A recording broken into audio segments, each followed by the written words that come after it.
I remember the sound of my own breath before the crash.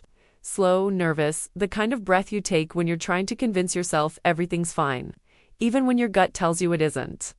I was 17, and my parents had just let me borrow the rusted silver sedan they barely maintained. As long as I picked up my little sister from her dance class and dropped her at the salon after, it was always like that. I was the errand girl, the free chauffeur, the backup plan when everyone else had real plans.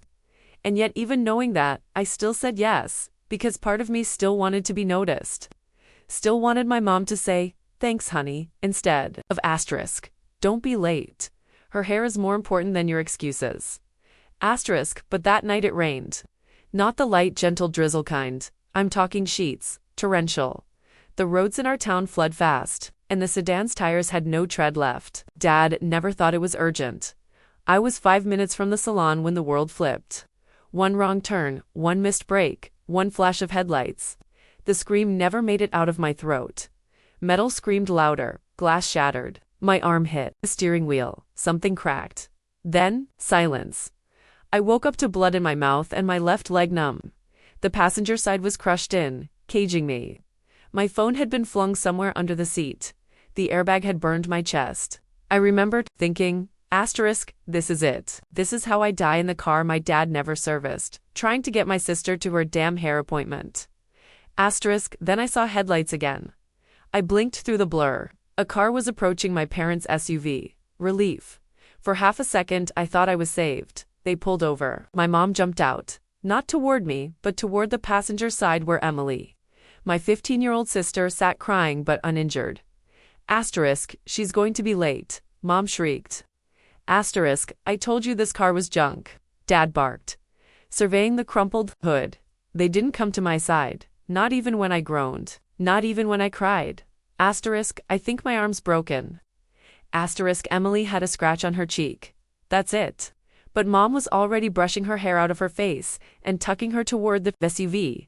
Asterisk, we can't miss the appointment. They charge a fee if you're more than 10 minutes late. Asterisk, I was still pinned, still bleeding.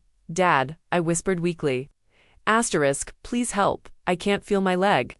He looked at me once, just once, and said, if you could drive yourself into a wreck, you can figure out how to get out. Asterisk, they left. They left me there, bleeding, trapped, rain pounding on the shattered windshield. I don't know how I found the strength. I don't know where the will came from, but I unbuckled, sobbing, and dragged myself across broken glass to the passenger side door. Kicked it open with my good leg, crawled onto the roadside like a dying animal. A stranger, a woman in her 50s, stopped 20 minutes later and called 911. I was in the ER for 6 hours. A fractured femur, a dislocated shoulder, deep gashes on my ribs. They had to sedate me just to stitch me up. And when I woke up in a hospital bed, my parents weren't there. They didn't come. Not that night. Not the next day.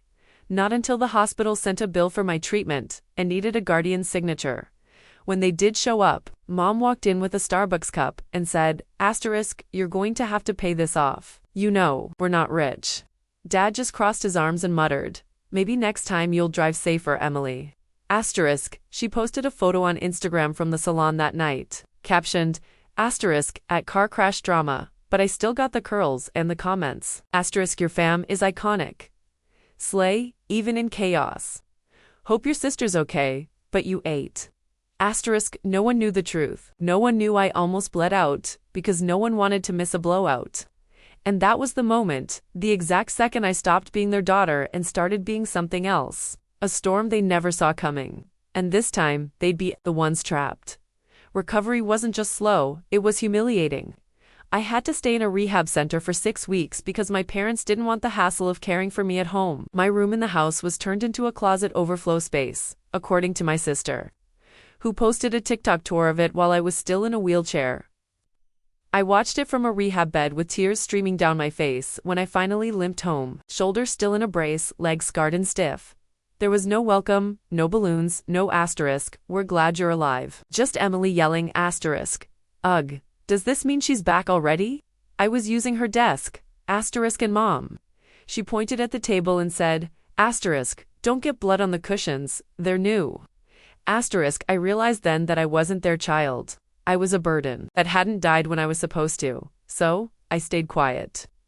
I played the good daughter, cooked, cleaned, even folded laundry with one arm, while my body still ached. But I listened, and what I learned changed everything. They had taken out a small life insurance policy on me when I turned 16. Nothing suspicious, just one of those college fund alternatives, they said. But after the crash, they tried to cash it. And while I was still alive, the hospital rejected the inquiry, but that explained everything. They had planned for me to be gone, and when I survived, I became inconvenient. So, I made a decision. I stopped crying, and I started planning. I got a job at a call center 3 towns over, saved every dime, moved out without a word at 19. Enrolled in online college, took night classes and odd gigs. I rented a room from a kind, retired teacher who knew I had a past, but didn't pry. 5 years later, I was 24, a college graduate, a licensed trauma counselor, and a woman who had just bought the building that housed my parents' beloved family salon. Need them to apologize. I just needed to never become like them. Months later, I got a letter from Emily. No apology, just bitterness. Asterisk, how does it feel to ruin your own family? She wrote. The same place Emily had slayed her curls the night I almost died. The place my mom bragged about owning 50% of in front of her bridge club. What she didn't know was that the other 50% owner had sold their shares to me 6 months ago. Quietly, legally, entirely, but I wasn't finished yet. I waited until Mom was planning a huge spring beauty event, something the salon had every year to attract influencers, clients, and wedding bookings. She was already bragging about it in the neighborhood newsletter, and I let her. The night before the event, I walked in with a clipboard and a smile. The receptionist, now my employee, handed me the master keys. I entered the office and replaced every poster, every reservation screen, every client confirmation card with a notice printed in bold. Asterisk, asterisk, event cancelled. Management has changed. Contact Dr. Rivers for details. Asterisk, asterisk, yes. Dr. Rivers, I changed my last name, but they knew. Oh. They knew who I was when I walked into the middle of the salon the next morning, wearing black slacks and a blazer, clipboard in hand. Mom's mouth fell open. Emily dropped her iced coffee.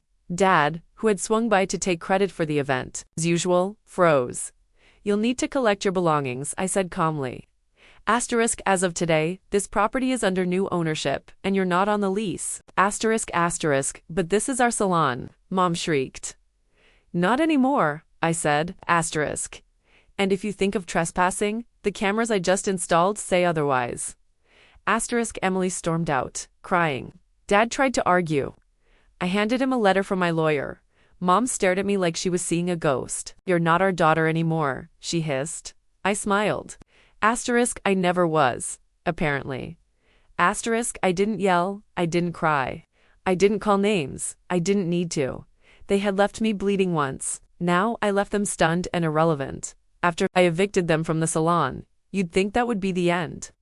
But narcissists don't go down quietly, they just pivot to pity. Within days, my parents started telling everyone in the neighborhood that I had gone crazy, that I was vengeful and mentally unstable, attacking them over a childhood misunderstanding. Emily posted an old photo of me on social media with the caption, asterisk, some people never heal, they just hurt others. Asterisk, what they didn't know was this. I had everything documented. The hospital discharge papers. The 911 audio logs from the woman who found me.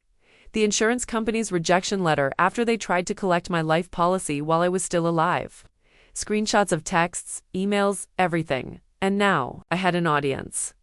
Through my work as a trauma counselor, I had quietly grown a blog and private community for people with narcissistic parents. Thousands of women who had gone through what I had, and worse. When I posted my story anonymously, it went viral within 2 days. Then I dropped the receipts, no names, no identifying details, but enough proof that people started asking. Asterisk, who would leave their child bleeding in a car to make a hair appointment? Who tries to cash a life insurance policy on their still living daughter? Who does this? Asterisk, it spread like wildfire. Even local news picked it up as an anonymous whistleblower story. And you know what happened next? Their friends stopped calling. Their church group quietly removed them from the directory. Their salon license expired and never renewed. The clients vanished. The beauty empire collapsed, and me. I opened a new clinic in that same building, a trauma therapy center free for teens who have survived family neglect or abuse. The name on the glass, The resilience room. On opening day, I gave a speech. I didn't name names, I didn't shout. I simply said, I once bled in a car, while the people I loved rushed to an appointment. Today, I hold the keys to the space they left me to die for. So, if you've ever been abandoned, bruised, or silenced, this room is for you. There were tears in the audience. I saw myself in so many of them, and I realized I didn't need them to apologize. I just needed to never become like them. Months later, I got a letter from Emily. No apology, just bitterness. How does it feel to ruin your own family? She wrote. I smiled because the truth is, I didn't ruin a family, I escaped one, and I built something better with the pieces they left behind.